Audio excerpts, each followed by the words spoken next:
I never imagined a sunny morning at the marina could turn into a nightmare. But as I pulled into my usual slip, coffee in hand and excitement for the weekend ahead, I froze. My $2 million yacht, my pride, my escape, my sanctuary, was smashed to pieces. Wood splintered, glass shattered, the bow nearly ripped off its frame. And there they were, the HOA board members, standing there like a bunch of smug bureaucrats, clipboard in hand, acting like they'd just done me a favor. "Late fees," one of them muttered, as if that explained the carnage. I blinked, thinking maybe my eyes were playing tricks. Late fees? That was the justification for this act of vandalism? A $2 million yacht? My yacht? Destroyed? Over a paperwork dispute?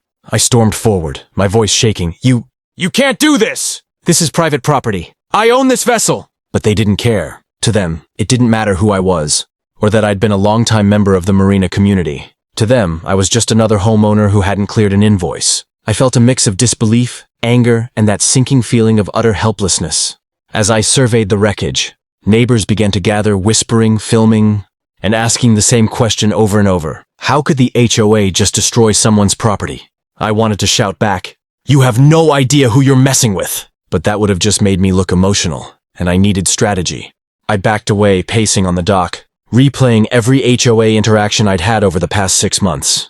Notices, fines, threats, always escalating, always petty, always insulting. But this crossed the line. My yacht wasn't just a boat. It was a symbol of every late night, every deal, every gamble I'd made to get here. And now, in a single act of bureaucratic spite, it was in ruins. Then, amidst the chaos, an idea struck me. Not revenge, at least not yet. Knowledge is power.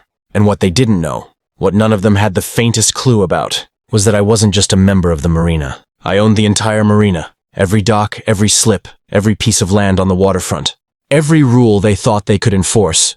Every fee they thought they could demand. Technically, it all came back to me. The realization hit like a tidal wave. They'd just committed an act of destruction against my property. Not knowing I controlled everything they walked on, suddenly the smug looks on their faces seemed a little less smug.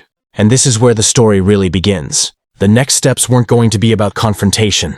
They were going to be about strategy, leverage, and watching karma hit like a freight train.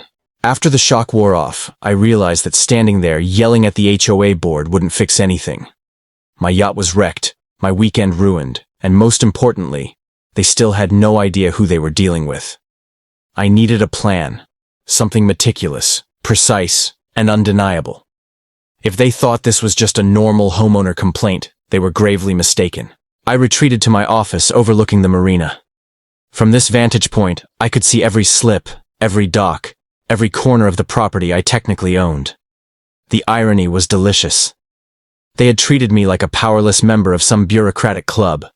But in reality, I held all the cards. Every dock they walked on, every rule they enforced, it all ran through me. They just didn't know it yet. I started documenting everything. Photos of the destruction, detailed notes of their behavior, timestamps of calls and messages. This wasn't just about proving a point. It was about building a record that would leave them speechless. I even began mapping out the areas where the HOA's board members spent the most time. It's strange how a little knowledge about your own property can feel like absolute power.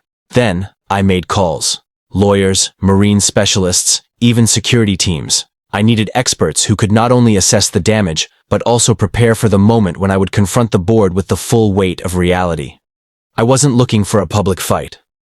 I was looking for control, leverage, and a way to make sure this never happened again. But I didn't stop there. I knew the HOA thrived on a false sense of authority. Their arrogance had gotten the best of them. They didn't check ownership records. They didn't even ask. They assumed they could bully, intimidate, and destroy property without consequences.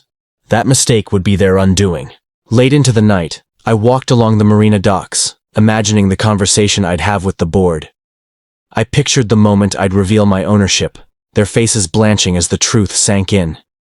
Every splintered plank of my yacht, every shattered glass window, every broken railing. They had created a trail that I could now use to show exactly how far their arrogance could go. And then came the final piece of the puzzle. I had to plan the reveal carefully. Timing, optics, and precision were everything. Too much aggression, and it would backfire. Too little, and they'd shrug it off as a fluke. But done right. Done strategically. They would finally understand the gravity of their actions. The adrenaline surged. I wasn't just angry anymore. I was ready. This wasn't about revenge for the yacht. It was about showing them the cost of underestimating someone they assumed was powerless. The question now was simple. When would I make my move? And how would I ensure it left an unforgettable impact? The next morning, I arrived at the marina with a calmness that almost felt unnatural. Maybe it was the confidence of knowing the truth, or maybe it was the quiet satisfaction of having every piece of evidence ready to drop like a bomb. Either way, today was the day the HOA board would finally face me, and reality. I walked toward the marina office, where the board members usually held their so-called meetings. Through the glass, I could already see them, sipping coffee, signing papers, laughing like nothing had happened. It was almost surreal. They had no idea their entire world was about to flip.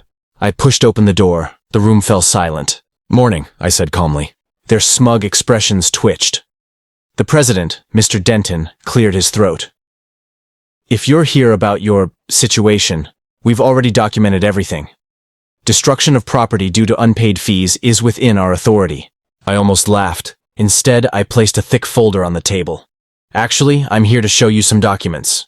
They exchanged a confused glance.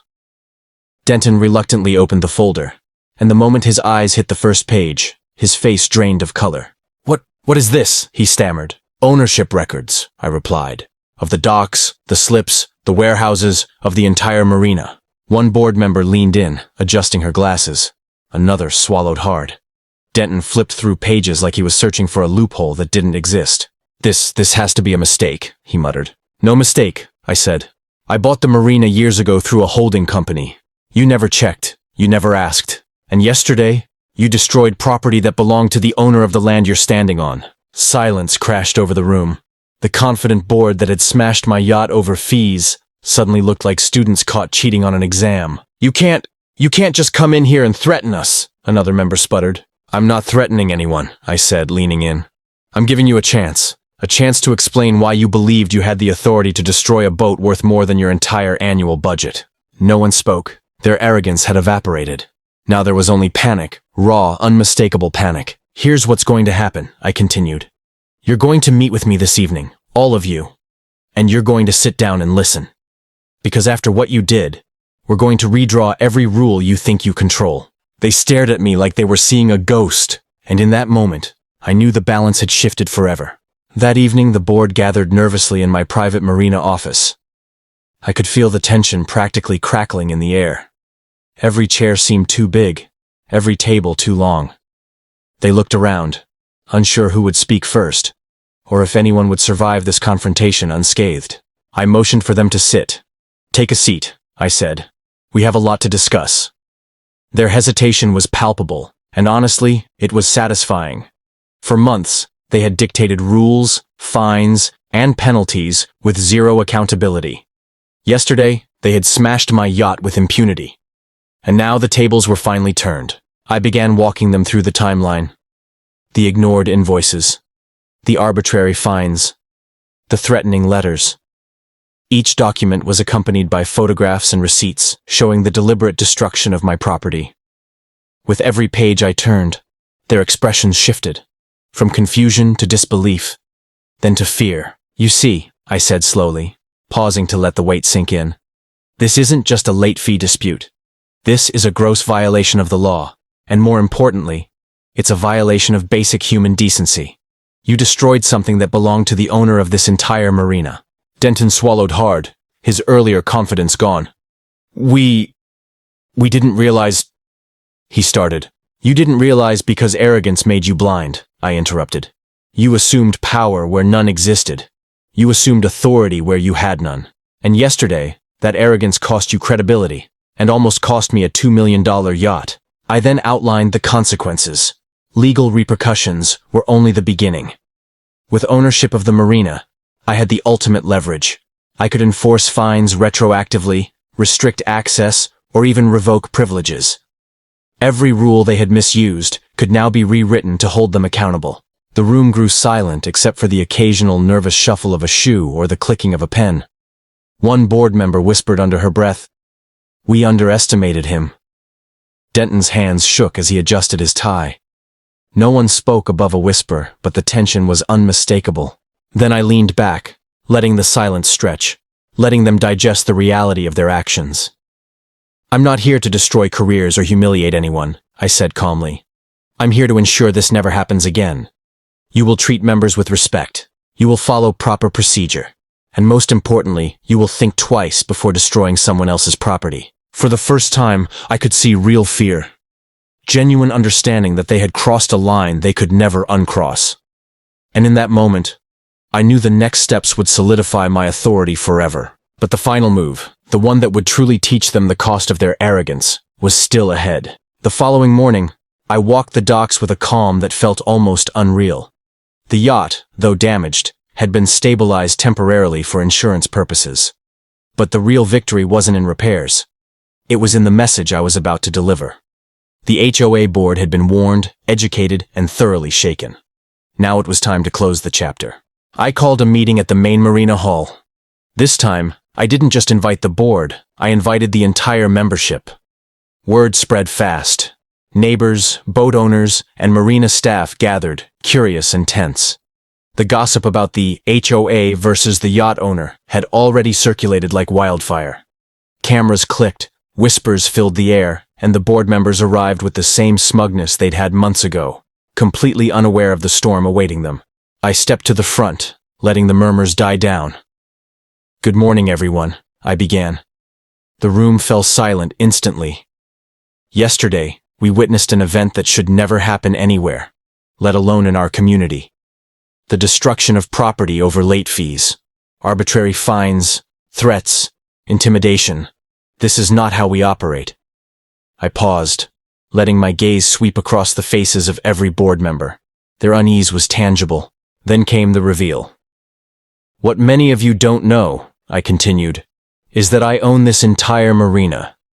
Every dock, every slip, every corner of this property belongs to me.